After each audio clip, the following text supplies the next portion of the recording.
Hello, my friends, and welcome to Holden's Top 11. My special guest tonight, comic creator and my pal, Peter Welmerink. Welcome, Peter. Hey Tim, how you doing? I'm doing well, man. How have you been? Good, good, very good. Thanks for coming on. We're pretty excited about this. Tonight, we're going to cover our topic, which is Holden's Top 11 Modern Graphic Novels. You know, Peter and I were talking during the break, and compiling any list of the top graphic novels is a daunting task. And one of the reasons why is there's been so many great ones that have come out over the years, right? Yep, yeah, And as you and I were saying, we had to make some kind of cutoff. So the rules for this top 11 list will be this only includes graphic novels that have been created since 1986. And our reasoning behind that is that, in my opinion, if you look back throughout the Silver Age, particularly the works of Stan Lee and Jack Kirby, many yep. of those classic storylines would be considered by Graphic. today's, yeah, they'd be Yeah, graphic novels. yep. So we're going to focus on the modern stuff for tonight. I remind you, this list is for exhibition purposes only. I beseech you, no wagering. So let's dive right into it, shall we? Number 11 on the list, Pete. Yep. The Sandman by Neil Gaiman. Yeah. One of my all-time favorites. I'm a huge Neil Gaiman fan, one of my inspirations. Hmm. And I should point out, one of the reasons why I got into it so much is the covers of that series were so unique. It Yeah. was, of course, designed by Dave McKean. Hmm. Are you familiar with him? Yeah, yeah. I think he took stuff out of his garage and maybe even some dead things and made book covers out of them. Right, right. He did a lot of that. It's sort of like a multimedia thing. And I, Hmm. I read an interview once where he went around and to like thrift shops and taxidermy shops and tried to find these sort of disturbing items that would fit the elements of the He story. won. And of course, it Yeah. matched so greatly with the sort of, Hmm. the gothic horror storylines of Right. Neil Gaiman, which were just so well written Yep. and existing even today, and Hmm. potentially more popular than ever. Yeah. Especially with the Netflix Right, series too. right, yeah, which is it's been So very, very well written. so after I watched that, I felt like I needed to go and like read some of the books, you know. Yeah, they're terrific. I'd have to recommend it. Anybody who's watching this video, if you haven't experienced Neil Gaiman's work, I recommend it in the most fervent terms. Hmm. While we're on the subject of these kind of British authors, let's launch right into number 10. That's The Swamp Thing by Alan Moore. Are Yeah. you an Alan Moore fan, Pete? I I'm gonna say yes, except I remember reading like the comics, the Swamp Thing comics, Animal Man. I know Animal Man's uh further up the list, but yeah, I yes. So I'm gonna say yes. I was an Alan Moore or am an Alan Moore fan. Yeah, So, but I read more of the comic books when they were out yeah, way back in the day than the serial, yeah, yeah. the Yep. floppies, as we would say. Yeah. I read them that way too when they first came out, and of course back then Alan Moore was a new guy Hmm. to me, and Yeah. Yep. the thing that struck with me, just such a powerful writer. Like, his writing style is not like the other comic and graphic Hmm. novel writers. It's very memorable and very distinct. I mean, if you put it into a lineup, I could pick out an Alan Moore script just about every time. Sure. Yep. So, and he's going to appear on this list again, so I won't spend too much time talking about the Swamp Thing. But I will say that when I picked up that first issue of his run, and he started his reimagining of who Alec Holland was, Right. man, what a memorable and sort of disturbing take Hmm. on the what is at its core, it's a body horror Right. story. Yep. Yep. Let's move right on to number 9, Kingdom Come by Alex Ross and Mark Waid. Yep. Heck yes. Um, Very capably written by Mark Waid and a terrific story, but this is a great time to sort of focus on the artwork of Alex Ross, Oh yeah. Yep. one of the He, titans of the industry. yep. One of my favorites. So I always like I can't turn down an Alex Ross cover, especially if it's like one of my favorite characters. Just amazing artwork. And that was a good book too. Yeah, yeah, So as far as story and um so yeah, and I think they isn't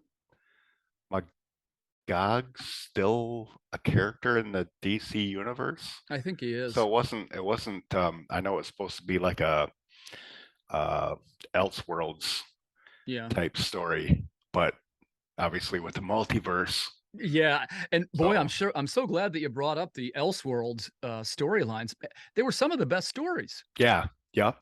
Gotham by Gaslight. You said it faster than I could. Wasn't Uh-huh. that that was That was Mike yeah, Mignola. right. Yeah, Boy, his yep. take was just terrific, wasn't it? Yeah, I love that. I still have that book.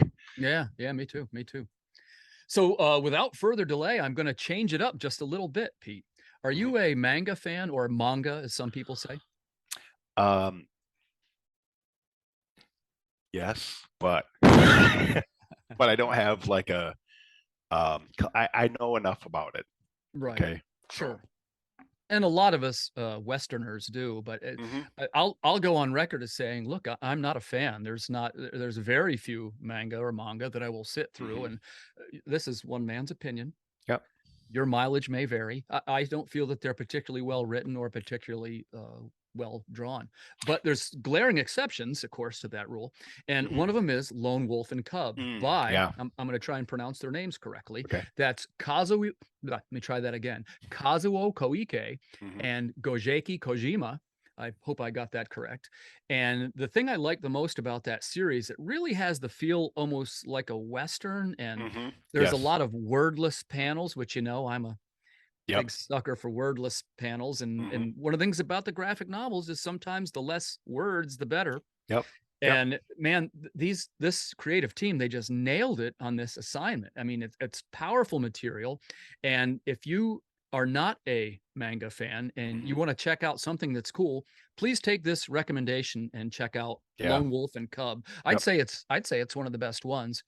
And I would recommend it to anybody who is looking to experience a graphic novel if they're not too sure what they're getting into. Mhm. And the reason why I say that is you don't have to have too much knowledge about it, and it's very easy to follow.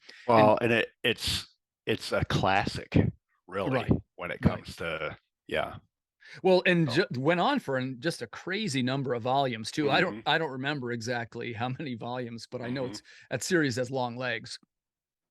Moving on to number 6, I want to keep the list sort of fresh. Yep. Number 6, I've got Road to Perdition by Max Allan Collins and Richard Pierce Rayner. Um, Got me there. You yeah, got me there. it's a terrific one. It's a little bit more of a sort of a Godfather-esque Mhm. gangland story, and it was made into a pretty good movie Yeah. Tom Hanks. with Tom Hanks. Yeah. And I sometimes joke around, man, you're going to get into something good when both of the creators have 3 names, Max Allan Collins and Richard Pierce Rayner. But There you go. it's something that, as graphic novels go, it's very different, right? And it's got some religious overtones, or at Mhm. least in the ending, if that might push some people away. But if you're Mhm. more of a fan of gangster stories than superheroes hitting each other, Mhm. then Road to Perdition is probably the one for you. Oh, Recommend it in the strongest possible terms. right. And I believe it takes place in Michigan. Oh, is that so? I think so. Oh, I didn't realize that. I didn't I'll realize have that. to I have to look it up, but I think it was supposed to be set in Michigan.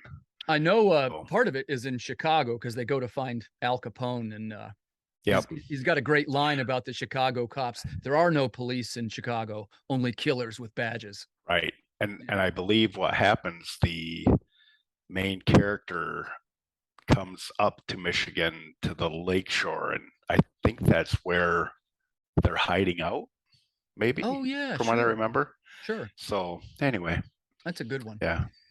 For number 5, we chose a little bit more of an obscure title. I wouldn't say it's obscure necessarily. This title regularly makes lists for the best graphic novels of all time. Number 5 is Daytripper.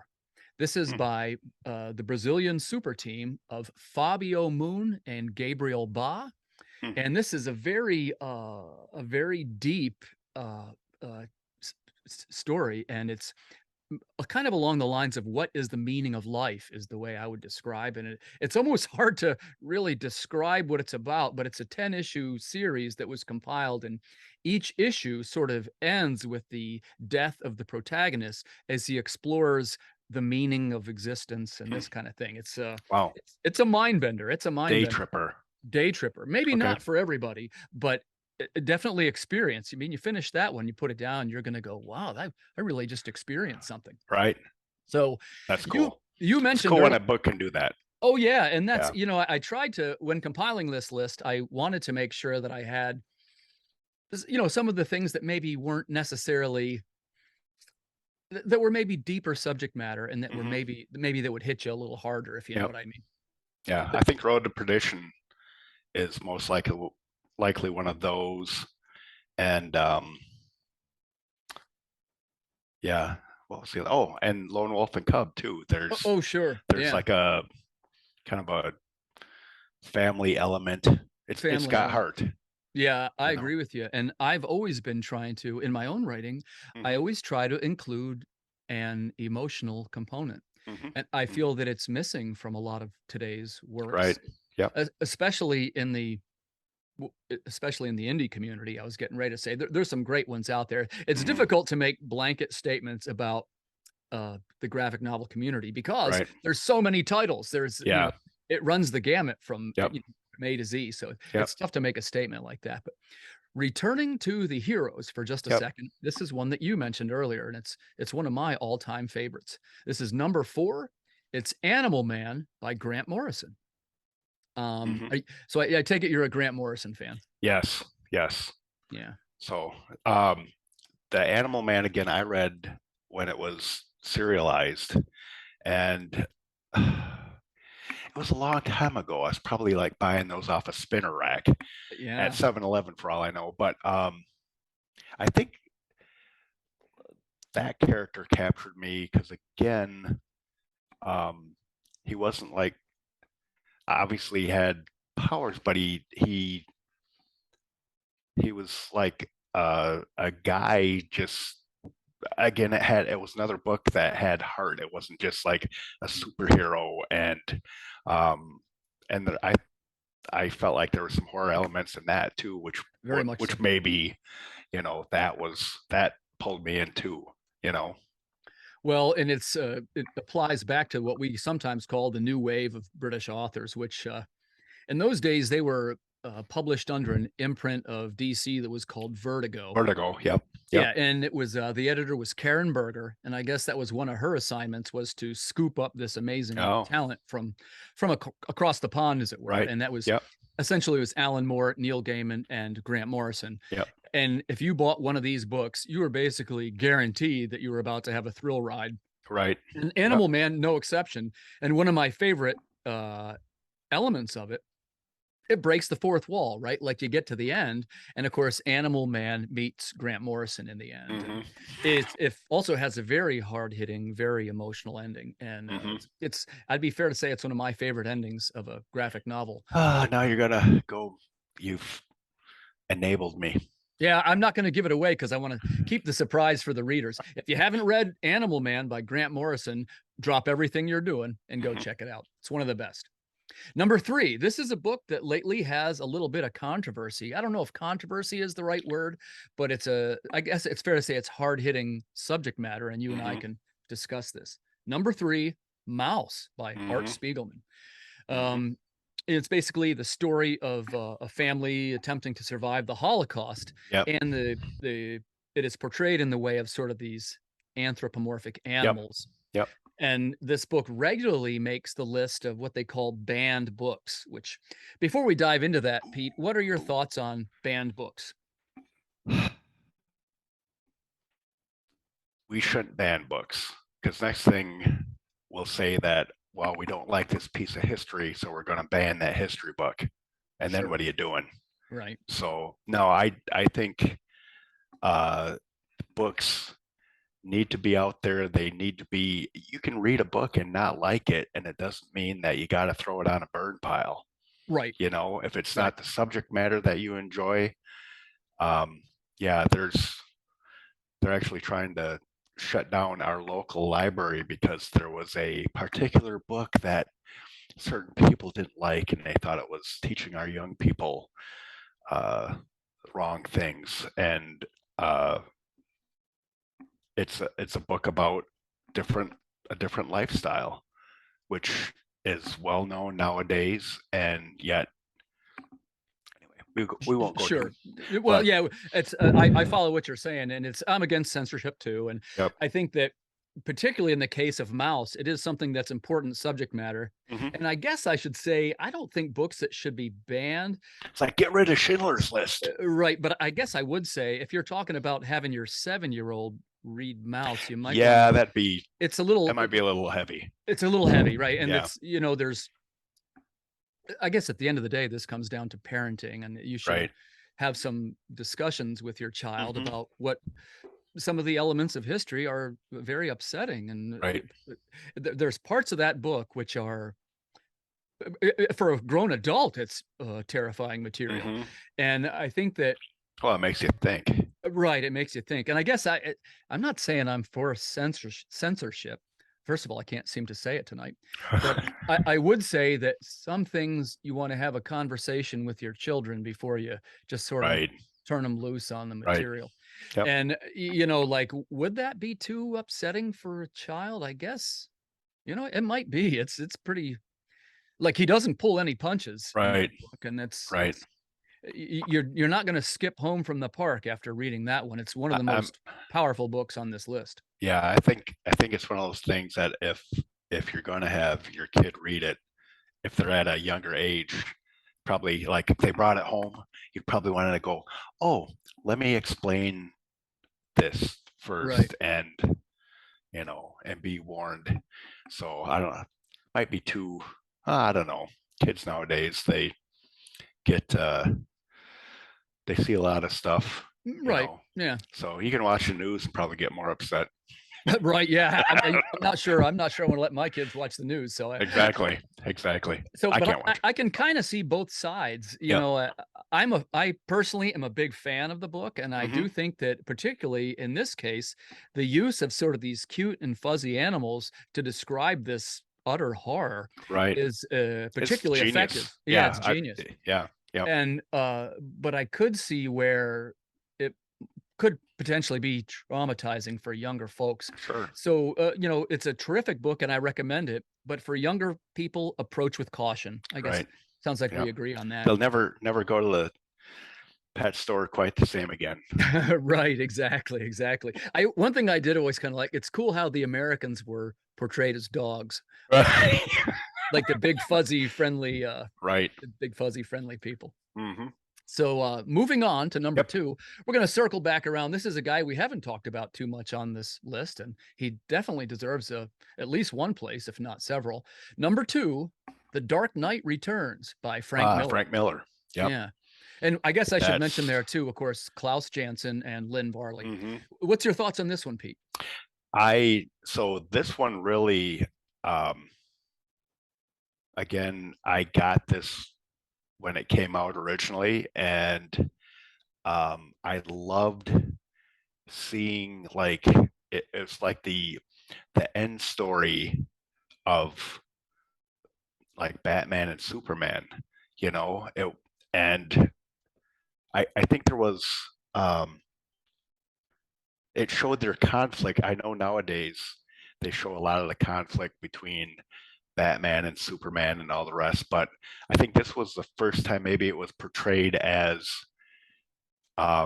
really, if I recall this right, like a superhero against a superhero. And of course, it's Batman who's just a man, and Right. Superman who's like a god. So you're like going, how in the heck? Um, but the artwork too, the whole book was like so edgy. Right. Um, Well, and particularly for this is what, 1986, I guess it was, yeah, which if you remember, it's hard for our younger viewers to remember that far back, but mhm. superheroes were not like this yet. They weren't duking it out, and it was totally uh the Dark Knight it's dark. It was So it one of the first, if not the first, deconstruction of the superhero genre. mhm. And like, even when you say duking it out, they were trying to kill each other is Right. what made it different. Yeah. And man, true to form, Batman always the master detective and the smarter of the two. Of Mhm. course, he tricks Superman into believing Yep. that he's killed him. It was a stroke of genius there. Right. And I have loved Frank Miller ever since then. I know that he's kind of a polarizing figure these days, and I guess he's got some political beliefs that not everybody loves. But I guess that's the thing, is that creators they tend to be kind of on the edge, right? Right. A little But bit eclectic. a little bit, that's putting it mildly. Mhm. And I was a fan of that. I was a fan of 300. I was a fan of Sin City, one of Yep. Frank Miller's Yeah. best series, which Sin doesn't. City. Yeah. I love that one. Did you ever read? Do you know "Give Me Liberty," the Martha Washington story? No. That's a pretty good one. It's a post-apocalyptic America. That's a pretty good one too. Oh, now I got to read it. Yeah, highly recommended. But yeah, like I say, if you haven't read some of these folks, these are some classics, and you will not be disappointed. Mhm. And by the way, I like to state that we think these are the best, and I try to, frame our suggestions in the form of they're things that you can check out yourself and enjoy. Yeah. It isn't necessarily where we're going over the things we hate the most. Right. There's plenty of that on the internet already. Yep. So hopefully you can feel the positivity that we feel and feel the enthusiasm for what we feel are some of the Yeah, great work. these are books that you could sit down with, especially now in their graphic novel form, their fully collected form, and totally enjoy not only the writing, the genius, and the classic stories, but the classic characters that come Sure. along with them. Yeah. I still love Swamp Thing. It's still a great character, and so yeah, any of these books are recommended. Yeah, and while we're talking So- about recommended books, and this is almost a little bit of a cliche to name our number one title. And what I mean by that, this book regularly makes top one spots in graphic novels. And I'm always surprised when people say, "Oh, I haven't really checked that out." Number one, Watchmen by Alan Moore. I haven't really checked. I've read it. Yes. I can remember now, and everybody's of course a little bit different, but I can remember being an Alan Moore fan. This was many people would say this is his masterpiece. Yep. And it's a 12-issue series, and the way that it was connected together with these inventive covers and the symmetrical panels, Yep. and it's got the 9-panel pages, which I'm a fan of the 9-panel page. The way it all tied together was like a Swiss watch.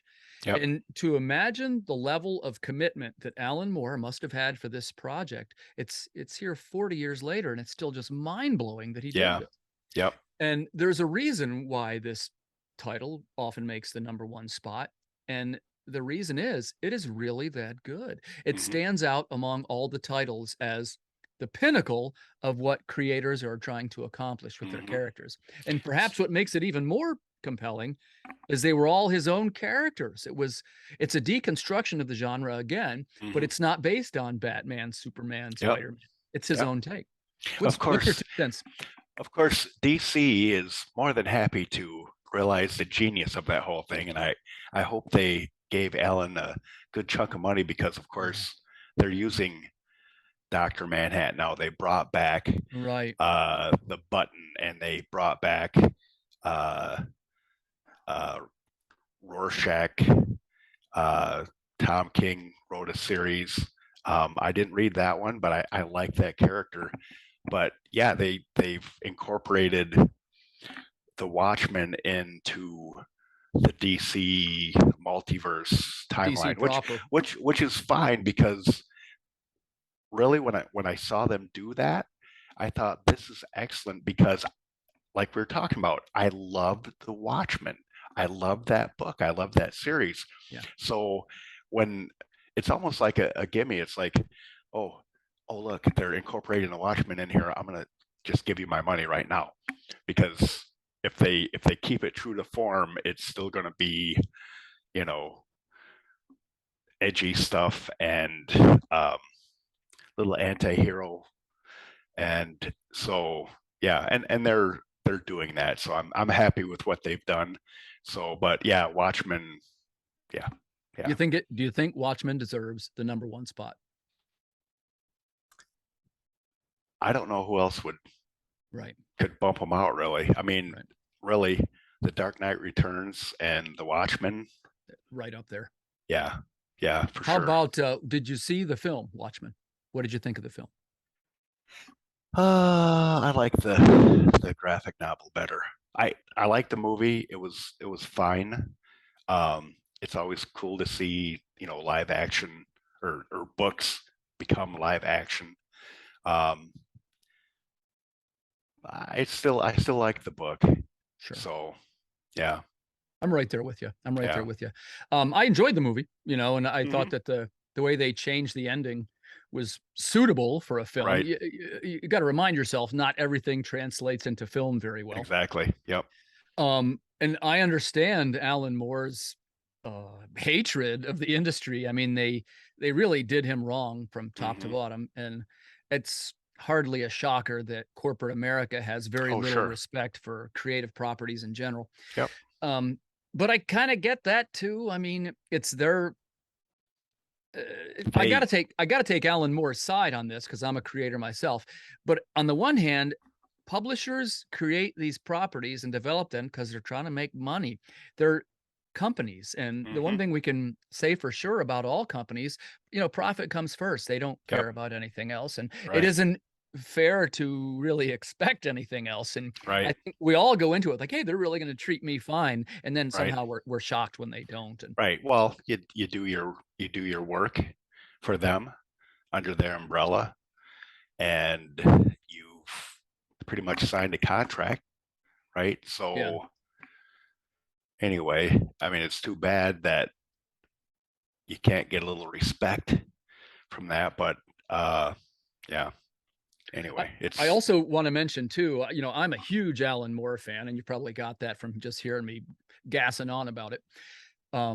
Did you ever read one of his titles called Miracle Man, or are you familiar with it? yes, yes, and now that's gonna be regurgitated through Marvel. Yeah, right, right. So I'm hoping, but yeah, the original Miracle Man, It's really yeah, good stuff. It's yep, really good, and that's actually how I learned about Alan Moore. That was with mm-hmm, a now defunct publisher called Eclipse Comics, and I mm-hmm, used to follow Eclipse, and I'm telling you, Miracle Man was so good.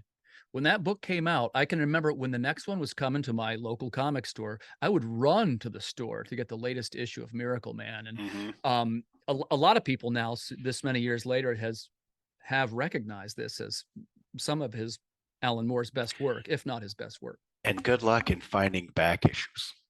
I have mine still. Oh yeah. Yeah, including the what is it, number 15 or 16 with the controversial content. Mm-hmm. And also the reason it's rare is because a flood hit the Eclipse warehouse and the bulk of the issues were damaged. Oh, okay. So that's a little backstory for you, which I can't believe I'm so much of a nerd that I know that. But yeah, I am a Miracle Man follower. Wow. You might be able to make a pretty compelling argument that the reason why I want to make comics is because of Miracle Man. Sure. Yep. Yeah. So if, based on this list that we talked about, Pete, what would you say is your most influential title on this list? What influenced you the most? Um, I think I got to say probably Swamp Thing, even though it's down at what, number 10 or something like that. But Right. um, and again, I think it's just there's horror, there's heart. You care about this pretty frightening creature, but you Alan Moore really made you feel for the creature and the man. Right. Yeah. So and to me, like when I do my writing with some of the stuff that I know you've read of mine, it is a lot about um you're not always the hero, and there is often a struggle your character goes through. And yeah, I'd say I probably picked that up from reading, some of those books. So yeah, I'd say Swamp Thing is probably influential, one of the influential uh, characters, and Alan Moore, without realizing at the time, probably when I was reading it, without realizing Alan Moore's genius. That yeah, Well, very. Pete, I'd agree with what you said. And as you know, I'm a fan of your writing, and I'm a fan of Big Jack. And I'll say it here to our viewers. I think that the way you develop your characters is terrific, and I think that I think the dialogue's compelling, and I think that's one of the things you do best is your characters. I've actually often mentioned that I'm somewhat angry about that because I feel you develop your characters better than I do. But I will Thank you. say that I think Big Jack's a terrific series, and I'd like to recommend to our viewers to follow it. Can you tell us a little bit about where we can follow your works? Sure. As far as where you can find me, um, and information about Big Jack, obviously on Facebook, um, at P Welmerink. Oh, where else? If you go there, I'm probably going to be throwing out all sorts of links on my Facebook page. But as you know, the third issue is going to be coming out this month, which will be the final issue of that storyline. And Looking forward to it, man. yeah, and again, I put some heart into it, and even though, you know, the main character is kind of a big badass, but he's got his reason for what he's doing, you know. So, Yeah, but yeah, absolutely. Well, I will make sure to put the links in the description below. And I'd yeah, like to there's more mention, links. I just can't think of all the, I'll you take know. care of that. I'll take care of that. And I also want to mention before we wrap things up that of course, this is also the pre-launch for my next book, which is the fourth volume, unbelievably, of Water Wars 2288, a post-apocalyptic tone poem. And I'll put the link below. You can follow the pre-launch. And if you like the kind of stuff that Pete and I have been talking about, I highly recommend that you check out Big Jack and Water Wars 2288 I from Earth highly Dog recommend. Studios. I highly recommend all the Water Wars titles. Thanks, So man. they're great. The artwork's great. The storytelling's great. Yeah. Pete, you and I are going to take over the world. It's just a matter of time. Well, I'd like to thank you for coming on tonight. That is Thanks our for having me. list. Yeah, it was a lot of fun. It's a lot of Yeah. fun. We do actually have some plans for the next one. So, viewers, you have not seen the last of Peter Welmerink. And if you like what you're seeing here, please leave a comment below. I only have a few subscribers, but feel free to like and subscribe and all that kind of thing. Thank you for joining us for the first episode of Holden's Top 11. Good night, everybody.